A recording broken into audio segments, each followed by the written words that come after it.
Pat Smith is joining us from JOX Radio in Birmingham, the epicenter of sports right now across the world. Not just because of what's happening with college football realignment and that the SEC is just poised to potentially draw in some of the better football playing schools out of the ACC. But you got the World Games going on right now. And, Pat, that's what we're going to talk about first.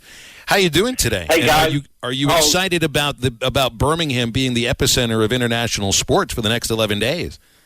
Well, I was until I was trying to get to work and driving downtown, and Homeland Security's got half the city, shut down. So, I was excited until that kind of messed up my day. But no, besides that, I think Birmingham, if we can get below 100 degrees, I think folks across Europe and everywhere else that's visiting maybe will enjoy the next 11 days.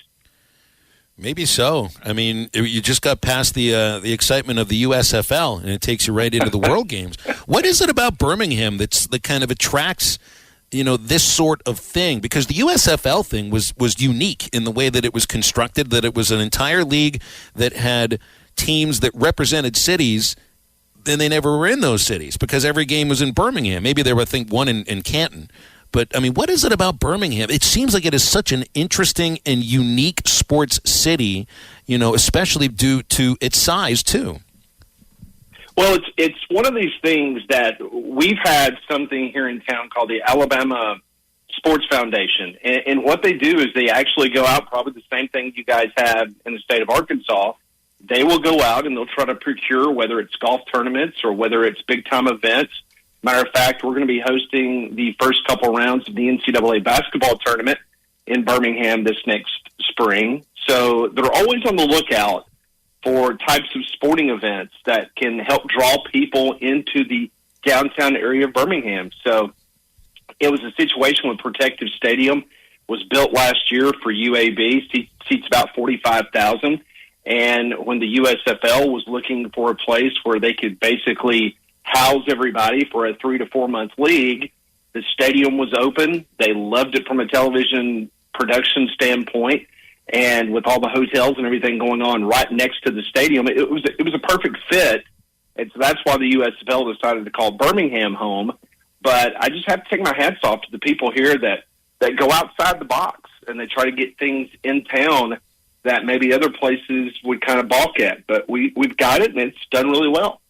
Man, it's interesting the way that you put that there, because like when you go to the College World Series, you notice that citizens of Omaha just go to the game sometimes because they might not have any rooting interest. It's part of what you do as an Omahan and a sports fan. You go to the College World Series games and you support, one of the things that makes that a unique sports city.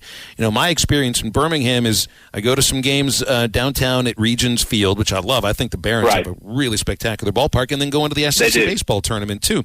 The SEC baseball tournament feels like it's more fan bases that are showing up than like folks from Hoover or Birmingham that are going. How was the support level for the USFL? I didn't watch it down on television, and we know that this league was made for TV by TV, companies, by networks. But what was the local attendance like? Did Birmingham show up for this and use it as a point of pride? Birmingham did for the Birmingham Stallions. Sometimes they would play games at 11 o'clock on a Sunday morning, and most people are in church. And needless to say, it's been extremely hot in Birmingham over the last month and a half. And so that probably cut down on some of the attendance figures for non-Birmingham games. So for those type games, they did not have much of a crowd at all. But for Birmingham Stallions games, it was through the roof. And that was another reason why the USFL, when, they put out their schedule every, kind of like we do in the SEC with the 6-day window to see, what time your kickoff's going to be, they kept deciding, we need to put the Birmingham Stallions in prime time on Saturday night because that's going to be the game that's going to be on Fox. It's going to be on NBC. And we know that people in Birmingham are going to show up for the Stallions. And that's what people did. Now, for the other games, not so much. But I was told very early on by television executives at Fox that they're not worried about how many people show up, that this was made for television. This is a television event, and anybody that would show up to this football game, they would kind of be viewed as extras in a TV show. And so they just really wanted to get the ball kicked off and get it going. And talked to a USFL rep, matter of fact, yesterday on our show on WJOX, and they're fired up because they're going to have a year two, and probably they're going to split between Detroit and Birmingham. So they're going to split the 8 teams up. 4 will play out of Detroit. 4 will be back here in Birmingham next spring. So that's the plan for year two. And with the USFL, that I know, like you and Phil just talked about, it's made for TV, and if everybody that shows up, cool. If not, who cares? But the optics of it, I mean, you turn it on, and you almost, a few times I turned it on, it was almost distracting to see a football game played in an empty stadium. I mean, it almost distracts you from any good things that are going on on the field. Is that just me personally, or do you feel like a lot of people had that opinion? And also, how much buzz did y'all get through y'all's text line, phone calls? I mean, were people in Birmingham wanting y'all to talk about this? It was needless to say, we're talking SEC football every single day, but it was football, and the Stallions got a great deal of conversation. A lot of the former SEC players that was playing in the league, whether it was Shea Patterson, who was the quarterback for Michigan, and then he got traded later on in the season to somebody else, or it was James Franklin III, who was a quarterback at Auburn, had some time in the NFL. He was playing for the Tampa Bay Bandits in the USFL. Of course, Birmingham had numerous players that had Alabama backgrounds and things like that. So people wanted those stories and talk to those people. But back to the empty stadium question, I think a lot of people got used to seeing an empty stadium during the pandemic. So from a television standpoint, I don't think that shocked as many people maybe as it did you. But now moving forward, I definitely think that they're going to, obviously try to press having more people try to show up to games. I mean, it was very affordable. It was $10 tickets. Anybody 15 and under got in free. I mean, their whole point was to try to get you inside the building. There were times that they would have double headers, and those games, with Birmingham being the second game of a double header on a Saturday afternoon and then a Saturday night kickoff, those games were well attended. But I can understand where that could be a distraction for those watching. It also had the Vegas element. You could bet on the football games. It's not legal here in the state of Alabama, but obviously Vegas had point spreads, and if you have offshore accounts or know people in other places that can lay wagers for you, then, people seem to really enjoy it. And I think there is a market for spring football. It's going to be interesting to see when the XFL kicks off right after the Super Bowl this next year in February, to see how that kind of bleeds over, with the USFL schedule that comes up. But it will be interesting moving forward for year two to see what kind of attendance that you will have, especially now going to 2 different markets. And last thing on the USFL before we do get to the SEC and college football and all the craziness that's going on. Now that the USFL has completed season 1, you said they're going to expand into Detroit next year. Everything financially still on the up and up. No bad checks being written. No rumors going around about players not getting paid. Because I had the unfortunate experience of working with the Alliance of American Football, and they still owe me some money. So we're all above board here. No question about it. I mean, and here's the best part of this. The Murdoch family owns the USFL. Fox owns this property. So every bill in Birmingham was paid. Every hotel room was paid. Every catered event was paid. The stadium rent, which was very, very cheap, that was paid. People in Birmingham, it was nothing but glowing accolades for the USFL, the management team, and everybody that stayed in all the area downtown hotels. And matter of fact, a bunch of them had condos that they ended up renting out for 4 or 5 months. But no, there was no issue with that because, listen, we had the same problem here with the Birmingham Iron, of course, was part of the Alliance of American Football. There was all sorts of horror stories of guys being on the road, and they had to get family members to Venmo them money so they could get on a plane and go back home because the Alliance didn't have any money and they weren't going to put them on a plane or pay for it. So, I mean, there was horror stories with that. But, no, there was no money was an issue whatsoever with this league this year. Well, we got issues with leagues in college sports now. That's for certain. Yes. And the sticking point right now is this grant of rights for the ACC 2036. If that wasn't there in the contract, I think you'd have 3 new teams in the SEC already. So that's the sticking point. It's really, what is it going to take? What is it going to take, for this contract year of 2036 to go away? Because, I mean, ESPN is getting a bargain basement deal here, and the ACC schools are going to be making, at some point, it's going to be $70 million less, and the dollar figures don't jibe. I can see the ACC breaking up because of it, but you got to get around the contract. Yeah. Well, okay, I got 2 angles on this. All right, here's the first one. I think this would be the cleanest way for any ACC school to get out and come to the SEC. Notre Dame agrees to go to the Big Ten. When that happens, I go to court immediately because none of these grant of rights has been in court yet, and nobody's challenged it. I would be in court tomorrow if I was in Clemson, South Carolina, or Tallahassee, Florida, or Miami, Florida, or Chapel Hill. I'd be in court tomorrow, and I would say, okay, we are challenging this because when we signed this grant of rights, Notre Dame was a part of this league. They would play 4 football games every single year, not to mention the fact they played a whole season during the pandemic, played for the ACC championship. The contract that we signed is now absolutely null and void because the value of it is in the tank.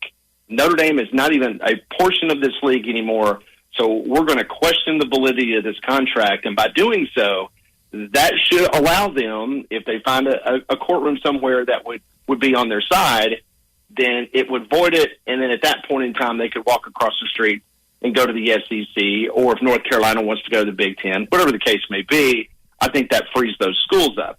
The second angle is simply telling them, I don't care, we're going to the SEC, we're going to the Big Ten, wherever you're going, and say, good luck trying to get this money out of us. Think about this with Clemson. This is the most staggering thing about all of this when you talk about the money. By the end of this decade, the University of South Carolina, because of their grant of rights with the SEC, they're going to make double what Clemson is scheduled to make at the end of this decade and their deal in the ACC. Wow. It's 2-1. So if you're Clemson, go ahead and take it on the chin. Okay, if you say that we owe you $70 million because we won out, okay, so be it. Then you come to the SEC. The monies that you're going to take it on the chin the first couple of years, but then you say, you know what? In the long run, 10 years from now, at the end of the decade or the beginning of the 2030s, we are going to be smelling like a rose. We're in a much better conference. The competitiveness, the rivalries that we're developing here with Georgia, and obviously they already played South Carolina. So it would be a no-brainer to me if that is an offer that is made. Go ahead, take it on the chin and be gone. But I think the easiest path, guys, would be for just Notre Dame just to say, okay, we're going to go to the Big Ten, and then you say, okay, now hold on a second. This grant of rights that we signed, this is nothing like we agreed to. And then you might get a courtroom somewhere that would be very friendly to that and say, you know what, you're right, it's void. And at that point in time, the ACC would cease to exist. Wow. And so, I mean, is Notre Dame beholden to the same year with 2036 or no, because they're not a football member? No. Okay. No, they're not. Oh, matter of fact, their TV deal with NBC ends in 2025, and they only get $15 million a year off their television. We had someone from Irish Illustrated on our program yesterday, and he was very upfront. He just said, look, they're going to either be in the Big Ten or the SEC. And, of course, that shocks a lot of people when you say Notre Dame in the SEC. But I'm telling you, and, of course, being based in Birmingham and me having certain contacts around the league, not just here in Birmingham, but Notre Dame is seriously in play, guys, for the SEC. I'm not saying right now on your radio show that Notre Dame is going to be in the SEC. I'm just telling you that it is not as far-fetched as you think it is. Swarbrick, the athletics director, and Commissioner Sankey have a very close relationship. I've been told that Swarbrick and Kevin Warren do not have that same type of relationship. Granted, at the end of the day, it's going to be about the money, and if Notre Dame can swallow the fact that they're not going to be an independent anymore. But just think about this aspect. If they were to come south and to be a part of the SEC, they're going to be the northernmost school. And when you talk about recruiting, And then when you talk about almost every road game that you have, unless you go to Columbia late in the season or Lexington, Kentucky, you're going to be playing in a wonderful atmosphere, wonderful weather. It just makes a lot of sense for Notre Dame. And we were told yesterday by the gentleman from Irish Illustrated that, honestly, Irish fans do not like Big Ten schools or fans. It would be a better fit for them to be in that conference. But, again, there's not a lot of, I guess, serious mojo between the two. It makes more perfect sense from a financial end, but from a fan standpoint and a football standpoint, I think that's why they love their independence, and that's why I think the SEC, if the SEC ever got to the point to where they would make that official offer, or the presidents and Commissioner Sankey say, you know what, that's what we need to do, I think Notre Dame takes a long, hard look at the Southeastern Conference, and I think it's 50-50, and if you would have said that to somebody a month ago, they probably would have told you you're crazy. It's more 90-10 that they wouldn't do it. But, yeah, I think it's something to keep your eye on. That's an interesting thing to end on, and we're right up against it, Pat, so we'll leave it there. Thank you for talking with us and for your opinions on Notre Dame potentially in the SEC. Appreciate you. Partners at BetOnline continue to be the #1 source for all your betting needs and sports info. Find all the latest odds, news, and sports developments, including this year's Wimbledon Finals, Major League Baseball, the latest fighting news, and even next season's early NFL futures. Head to the website or use your mobile device to sign up today to receive your 50% welcome bonus on your first deposit. Just use our promo code BLEAV. That's BLEAV to get the bonus and get into the action. Bet online, where the game starts.